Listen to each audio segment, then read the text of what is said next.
그런 다음에 그가 나를 데리고 성전으로 들어가서 벽을 재니 그 벽 두께가 양쪽이 각각 6자였다. 그 문의 통로는 너비가 10자이고 그 문의 통로 옆에 벽 너비는 양쪽이 각각 5자였다. 그가 성소를 재니 길이가 40자요 너비가 20자였다. 또 그가 지성소로 들어가서 문 통로의 벽을 재니 그 두께가 2자였다. 그 문의 통로는 너비가 6자이고 그 벽의 너비는 양쪽이 각각 7자였다. 그가 지성소의 내부를 재니 길이가 20자이고 너비도 20자였다. 그가 나에게 이곳이 지성소다 하고 일러주었다. 또 사람이 성전의 벽을 재니 두께가 6자였다.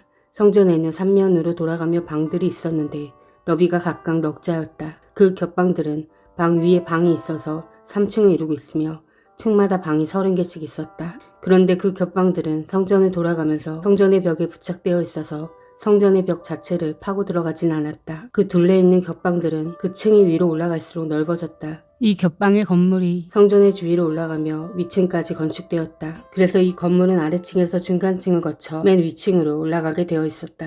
내가 또 보니 성전의 둘레의 지대가 더 높이 솟아 있었는데 곧 겹방들의 기초의 높이였다. 그 높이는 한 장대인 6자였다. 겹방들의 외부에도 담이 있었는데 그 두께가 5자였다. 또 성전의 겹방들 밖에는 빈터가 있는데 그 너비는 20자이며 성전의 빙 돌아가는 뜰이었다. 그 겹방 건물의 문이 이 공간 쪽으로 났는데 하나는 북쪽으로 났고 또 하나는 남쪽으로 났다. 둘러있는 이 빈터의 너비는 5자였다. 또 성전의 서쪽 뜰 뒤로 건물이 있는데 그 너비가 70자였다. 그 건물의 벽은 사방으로 두께가 5자였다. 그 건물 자체의 길이는 90자였다. 그가 성전을 재는데 그 길이가 100자이고 서쪽 뜰과 건물과 그 양쪽 벽까지 합해서 또 길이가 100자였다. 성전의 정면 너비와 동쪽 뜰의 너비도 각각 100자였다. 그가 이어서 성전 뒷뜰 너머에 있는 건물의 그 양편의 다락까지 함께 재니 그 길이도 100자였다. 성전 지성소와 성전 뜰 현관과 문 통로의 벽과 창문과 삼면에 둘러있는 다락에는 바닥에서 창문에 이르기까지 돌아가며 나무 판자를 대놓았다. 그러나 창문은 틀만 있는 것이었다. 문 통로의 위와 성전 내부와 외부의 벽까지 재어본 곳에는 다 판자를 대놓았다. 그 판자에는 그룹과 종려나무들을 새겼는데 두 그룹 사이에 종려나무가 하나씩 있고 그룹마다 두 얼굴이 있었다. 사람의 얼굴은 이쪽에 있는 종려나무를 바라보고 사자의 얼굴은 저쪽에 있는 종려나무를 바라보고 있었다. 성전벽 전체가 이와 같았다.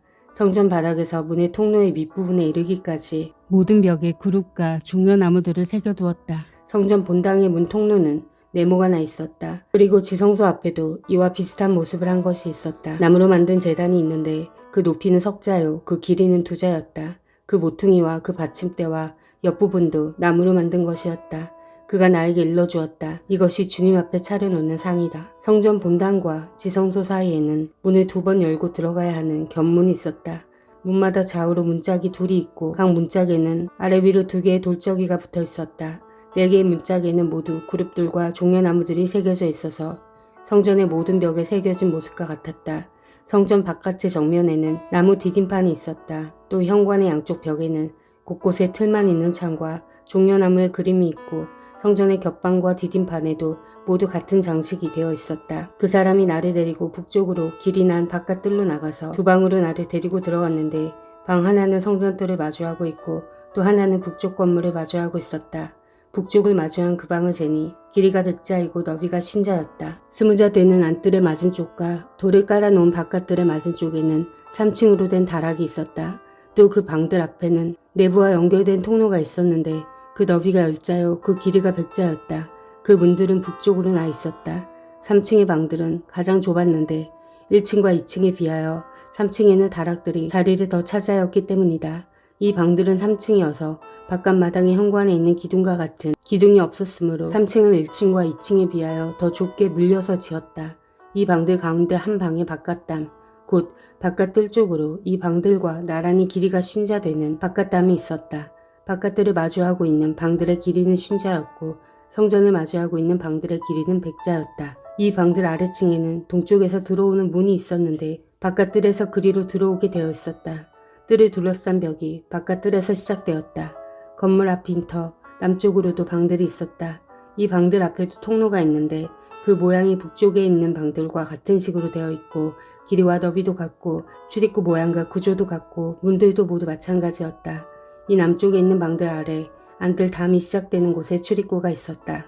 동쪽에서 들어오면 빈터와 건물 앞에 이 출입구가 있었다. 그 사람이 나에게 일러주었다. 빈터 맞은 쪽에 있는 북쪽 방들과 남쪽 방들은 거룩한 방들로서 주께 가까이 나아가는 제사장이 가장 거룩한 제물을 먹는 방이다. 그 방들은 거룩하기 때문에 제사장은 가장 거룩한 제물과 제물로 바친 모든 음식과 속죄 제물과 속건제의 제물을 모두 그 방에 두어야 한다. 제사장이 그 거룩한 곳으로 들어가면 그 거룩한 곳에서 직접 바깥들로 나가서는 안 된다. 그들이 주님을 섬길 때 입은 옷이 거룩하기 때문에 그곳에서 자기들의 예복을 벗어놓고 다른 옷을 입은 다음에 백성이 모여있는 바깥들로 나가야 한다. 그 사람이 성전의 내부 측량을 마친 다음에 나를 데리고 바깥 동쪽 문으로 나와서 사면의 담을 측량하였다. 그가 장대로 동쪽 담을 재니 그 장대로 재어서 500자였다. 북쪽 담을 재니 그 장대로 500자였다. 남쪽 담을 재니 그 장대로 500자였다. 그가 서쪽으로 와서 서쪽 담을 재니 그 장대로 500자였다.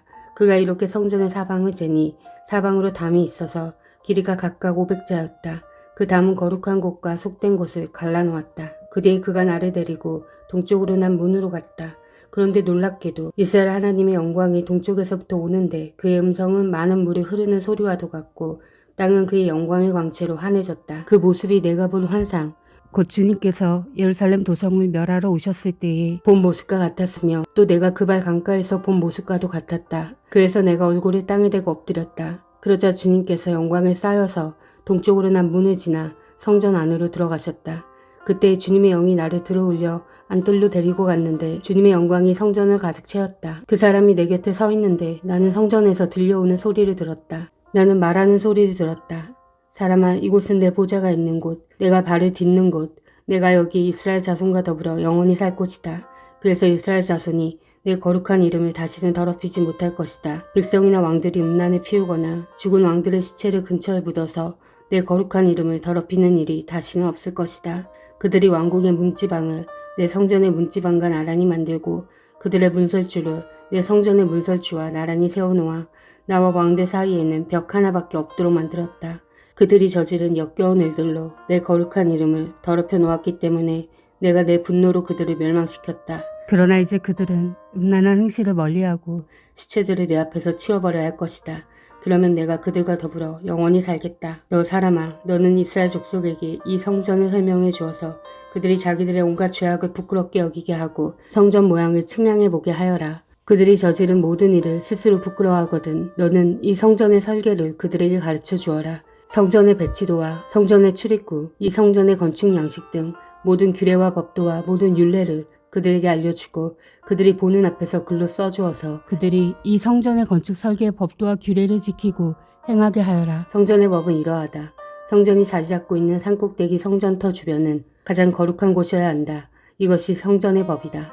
자루젠 제단의 크기는 다음과 같다. 한 자는 팔꿈치에서부터 손가락 끝에다 손가락 너비만큼 더한 것이다. 제단 밑받침의 높이는 한 자이고 그 사방 가장자리의 너비도 한 자이다. 그 가에는 빙 돌아가며 높이가 한 뼘 되는 턱이 있는데 이것이 제단의 밑받침이다.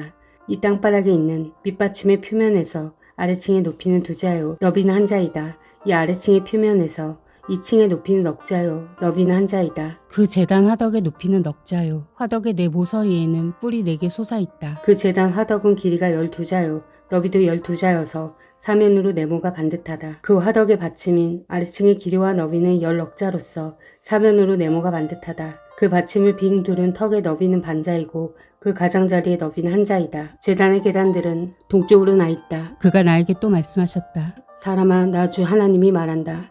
번제물을 바치고 피를 뿌릴 제단을 만들 때에 지킬 번제단의 규례는 이러하다. 나 주 하나님의 말이다.